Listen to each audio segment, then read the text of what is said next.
পাল বালাজি, নাম শুনেই বোঝা যায় যে এটা কোন জায়গা। তো আজকে আমরা এসেছি বালাজি মন্দিরে।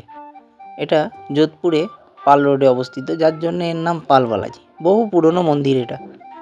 তো আমরা এই প্রথম এলাম, এসেই প্রথমে মিষ্টি আর ফুল নিয়ে নিয়েছি। এখানে বহু দোকান ছিল ফুল আর মিষ্টি। আর হ্যাঁ, এই মন্দিরের মূল আকর্ষণ হলো হনুমানজির মূর্তি, মানে যেটা অন্য কোথাও দেখা যায় না। তো চলুন ভেতরে যাই। আজ গোপালও আমার সঙ্গে এসেছে। এখানে সবাই জুতো খুলেছে, কিন্তু জুতো রাখার জায়গা পাশে আছে, অনেকটাই জায়গা আছে। তো সেখানেই আমরা জুতো রাখবো, রেখে হাত পা ধুয়ে মেন মন্দিরে প্রবেশ করব।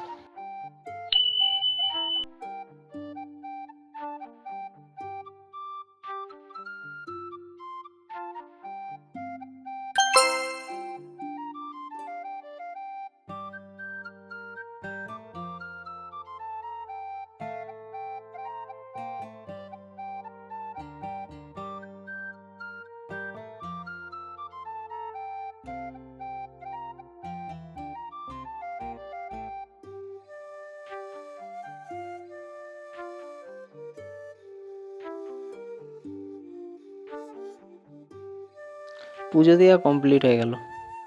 এবার মন্দিরটা পরিদর্শন করে পাশে আর একটা মন্দির আছে, যেটা মহাদেবের মন্দির। তো সেখানটা একবার ঘুরে নেব।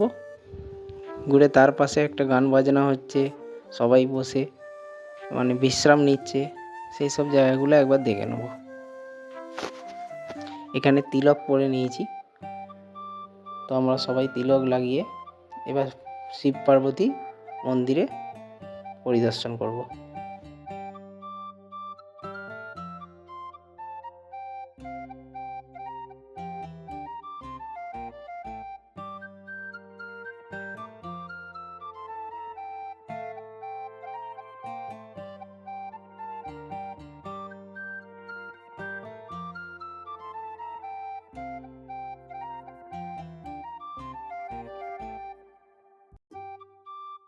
এখানে ভগবান রামের পুজো হচ্ছে।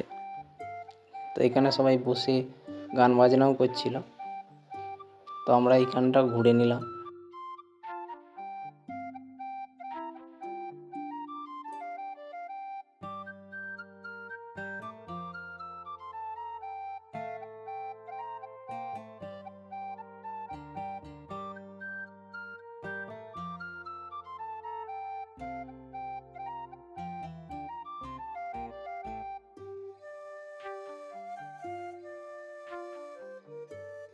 এইটা আমরা যখন বাইরে থেকে দেখছিলাম, ধোঁয়া বেরোচ্ছে, আগুন জ্বলছে, আমরা প্রথমে বুঝতে পারিনি। তারপরে জিজ্ঞাসা করলাম, বললো পুজোর যে প্রসাদে যে নারকোল দিচ্ছে, সেগুলো নাকি এখানে জ্বালাতে হয়, মানে এই আগুনে দিয়ে দিতে হয়।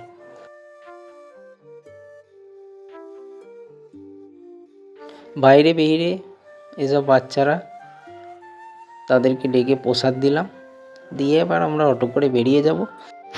ভিডিও যদি ভালো লাগে তো অবশ্যই সাপোর্ট করবেন, লাইক করবেন, সাবস্ক্রাইব করবেন, কমেন্ট করবেন। আমার ভিডিও এখানেই শেষ করছি। আবার দেখা হচ্ছে পরের ভিডিও।